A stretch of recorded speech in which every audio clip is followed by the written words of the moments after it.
দাজ্জাল বললে বৃষ্টি নামবে অটোমেটিকলি। দাজ্জাল বললে সাথে সাথে বৃষ্টি বন্ধ হয়ে যাবে।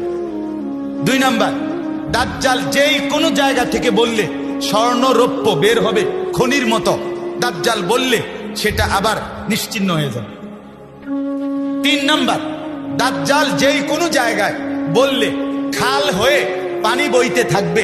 দাজ্জাল বললে পানি শুকাইয়া সমতল হয়ে যাবে।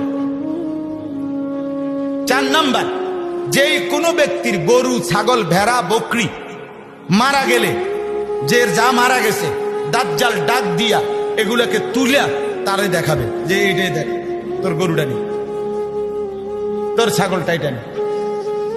এরপরে 5 নাম্বার, আল্লাহ নবী সাল্লাল্লাহু আলাইহি সাল্লাম বলে দাজ্জাল যেই কোনো ব্যক্তির মৃত মা বাপ কবর থেকে তুললা দেখাবে যে এই দেখ তোর মা বাবার লোক।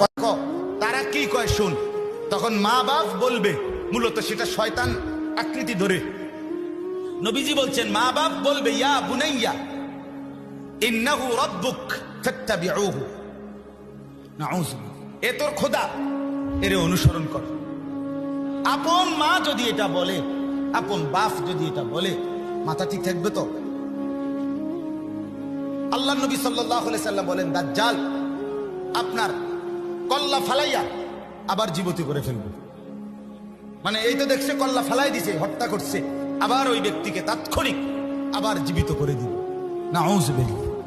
বলেন যেই দেশের মানুষ রাত্র 10:30 বাজে 11টা বাজে হুনছে করোনা ভালো হয়ে যাব আজান দিলে মসজিদে, আর দেরি করছেন আধা ঘন্টার ভিতরে সারা দেশে আজান দিয়ে লাইছে।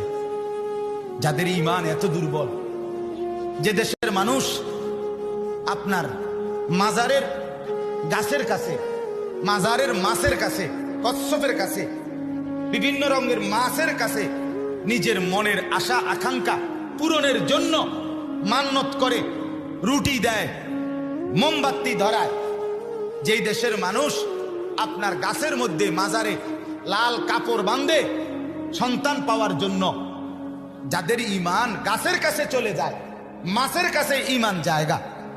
শুধু যদি শুনে যে গ্রামের ওই কোনায় বাঁশ মুড়ার মধ্যে পানি পড়ে, এই পানি যে খায় তার রোগ ভালো, পরের দিন দেখবো বেরিয়েতে বাঁশ মুড়া শুদ্ধ আলগি দিয়ে বাইতে যাবে। ঠিক কিনা বলেন?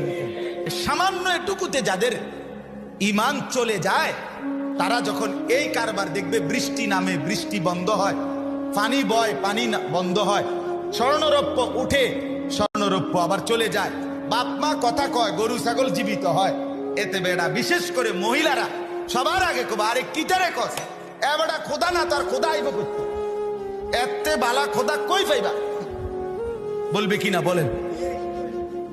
হ্যাঁ, আল্লাহ নবী সাল্লাল্লাহু আলাইহি ওয়াসাল্লাম বলেন আউয়ালু মান ইয়াতবাউহু আন-নিসা। হাদিস, দাজ্জালকে সর্বপ্রথম যারা অনুসরণ করবে তারা নারী, মহিলা। মহিলা বেলকিবাজি দেখলে মহিলারা আগে দৌড় মারে। যত মাজারে ভণ্ডামি বেশরামি হয়, যেখানে গান বাদ্য অশ্লীলতা বেহায়াপনা যতখানে আপনার হয়,